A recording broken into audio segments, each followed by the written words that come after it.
Valdemar Costa Neto, presidente do PL, partido de Jair Bolsonaro, depois, e afirmou à Polícia Federal que ele questionou o resultado da eleição no TSE porque foi pressionado por Bolsonaro. O ex-presidente Jair Bolsonaro foi um dos que recorreram ao direito constitucional de não produzir prova contra si mesmo. O general Braga Neto, ex-ministro da Casa Civil e candidato a vice na chapa de Bolsonaro em 2022, o ex-ministro da Defesa, Paulo Sérgio Nogueira de Oliveira, que também foi comandante do Exército, e o ex-comandante da Marinha, almirante Almir Garnier Santos, também não responderam às perguntas da Polícia Federal sobre a tentativa de golpe. Ficaram em silêncio também Augusto Heleno, ex-ministro da Segurança Institucional, e o coronel do Exército Marcelo Costa Câmara. Para não responder a questionamentos, os depoentes alegaram que não tinham tido acesso à íntegra dos processos.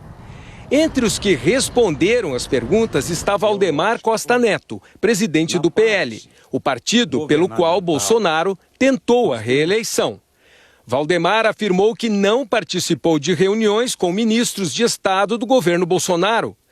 O presidente do PL disse à PF que não estava presente na reunião de Bolsonaro com ministros e militares do alto escalão em julho do ano passado.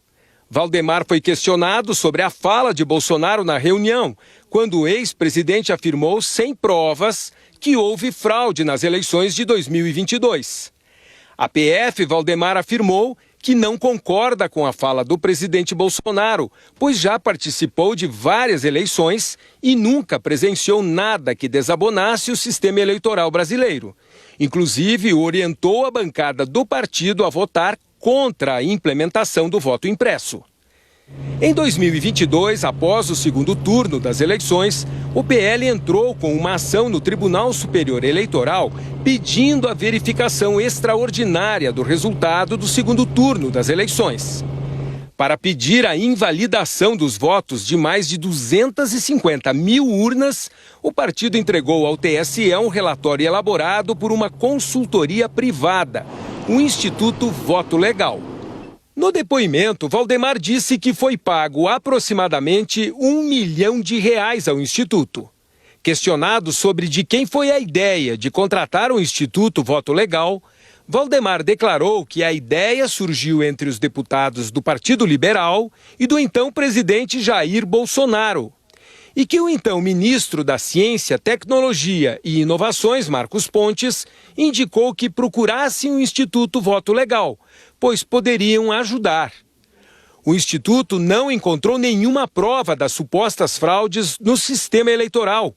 O então presidente do TSE, ministro Alexandre de Moraes, multou o PL em R$22 milhões e 900 mil por má fé na apresentação do documento. A Polícia Federal também perguntou a Valdemar se desde o início da contratação do Instituto já havia sido pactuado a produção de um relatório sobre o funcionamento das urnas eletrônicas. Ele respondeu que sim, pois foram contratados para isso. Todavia, nunca foi apresentado nada consistente. O presidente do PL também foi indagado se foi encontrado alguma irregularidade que colocasse em risco o resultado do primeiro turno das eleições 2022. E respondeu que não. E por que então ele entrou com a ação? Valdemar respondeu que quando houve o vazamento do relatório contratado pelo partido, os deputados do PL e o então presidente Bolsonaro o pressionaram a ajuizar tal ação no TSE. O presidente do PL também foi questionado pela Polícia Federal sobre as chamadas minutas do golpe. Valdemar respondeu que recebeu os documentos de uma pessoa que não era identificada. Valdemar disse que sempre descartou os documentos recebidos, pois eram apócrifos, não tinham assinatura. Indagado quando e onde triturou documentos, respondeu que descartou os documentos na sede do partido. Outro depoente é o general de brigada reformado Laércio Vergílio. A PF investiga o general sob a suspeita de participar de um núcleo de oficiais de alta patente que influenciava e incitava apoio de militares à tentativa de golpe, para manter o então presidente Jair Bolsonaro no poder. O general negou ter participado de qualquer plano de golpe de Estado. Os agentes apresentaram áudios de conversas do general Virgílio com Ailton Gonçalves, um militar que tinha sido expulso do Exército. Num dos áudios, Virgílio afirma: tem que ser dada a missão ao comandante da Brigada de Operações Especiais de Goiânia de prender o Alexandre de Moraes no domingo, na casa dele.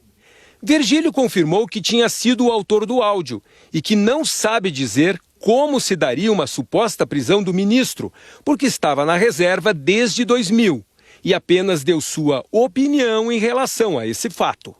No depoimento do militar da reserva Cleverson Magalhães, a Polícia Federal indicou que numa reunião em novembro de 2022, militares podem ter definido um orçamento de R$100 mil para custear a vinda de manifestantes a Brasília.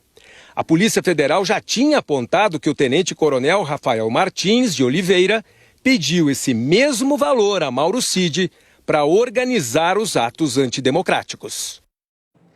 Nós não conseguimos contato com Ailton Gonçalves Barros e com as defesas de Laércio Virgílio e Rafael Martins. A defesa de Valdemar Costa Neto afirmou que ele não vai comentar o caso. A defesa de Cleverson Magalhães declarou que ele não participou nem tomou conhecimento de negociações para um golpe. A defesa de Jair Bolsonaro não retornou ao nosso contato.